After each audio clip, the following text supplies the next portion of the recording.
Unexpectedly, my entire world came crashing down. We had been married for 12 years. 12 years of laughter, growth, and a love I thought was unbreakable. I couldn't stop crying as I stood by his coffin, clutching our wedding photo. I felt as if someone had ripped away my heart and left me hollow inside. My sister Clara was by my side through everything, or at least I thought she was. She hugged me at the funeral, whispered that she'd take care of me, and promised to help me move on. Clara and I had always been close growing up, though she'd always been the rebellious one. Beautiful, confident, and used to getting attention. I was the quieter one, the listener, the one who cleaned up her messes. But I loved her anyway. Weeks passed after Daniel's funeral.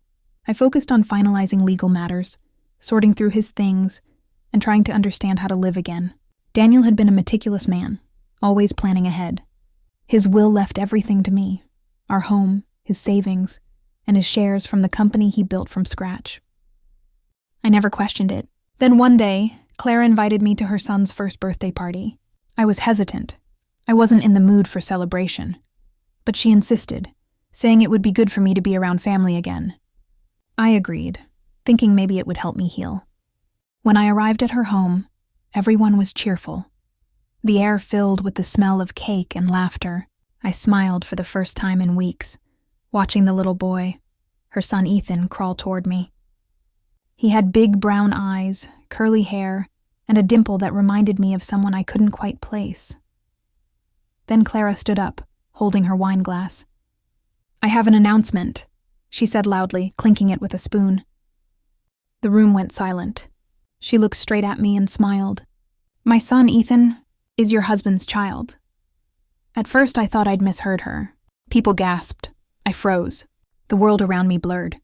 My throat tightened, my heart pounded, and I whispered, "What did you just say?" She grinned. "You heard me. Daniel is Ethan's father. We were together behind your back for over a year. He even mentioned Ethan in his will.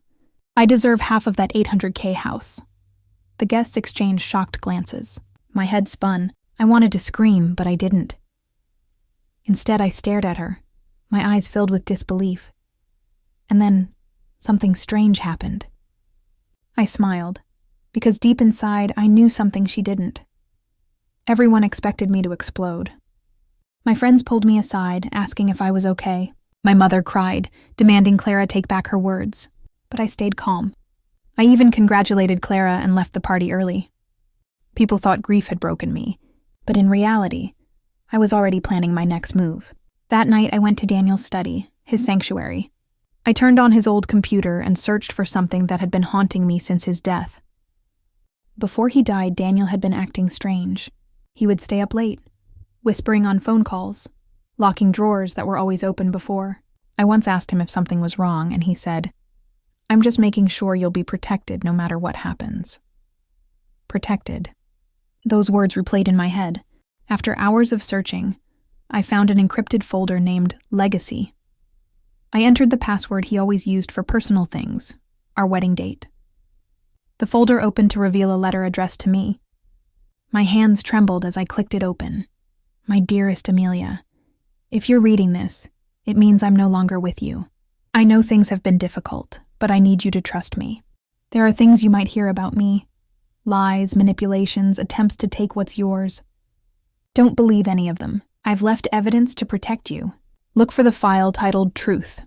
It will explain everything." I scrolled down and opened the second file. Inside were DNA test results, dated 2 weeks before his death. The report showed that Daniel had taken a paternity test for Clara's son.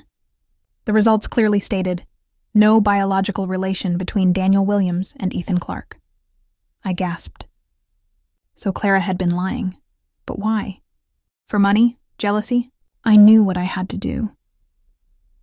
A week later, I invited Clara to my home.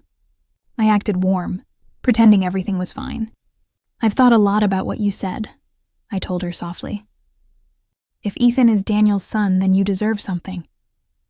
Her face lit up with a smug smile. I led her to the living room where Daniel's lawyer was waiting.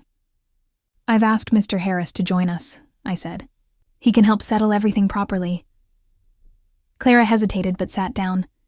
She brought a folder, Daniel's supposed will. She pushed it toward me confidently. Here, his signature is right there. He said half of his estate should go to his child. Mr. Harris took the papers and studied them. Then he looked up. This document is fake, he said firmly. The original will is filed with the court, and it states clearly that everything goes to Mrs. Williams. Clara's face drained of color. That's impossible, she shouted. I stood, walked to the drawer, and pulled out a printed copy of the DNA test. You should have been more careful before lying, Clara, I said calmly. Daniel knew you'd try something like this. He had this test done before he died. I handed it to her. She scanned the paper, her hands trembling. When she read the words "no biological relation," she broke down. He told me he loved me. She cried. I shook my head. He only pitied you, Clara.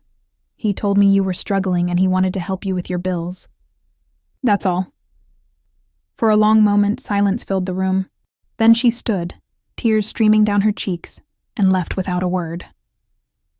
Months later, I heard she had moved to another city. I never saw her again. As I stood on my porch one evening watching the sunset, I whispered, "Thank you, Daniel." He had protected me, even in death.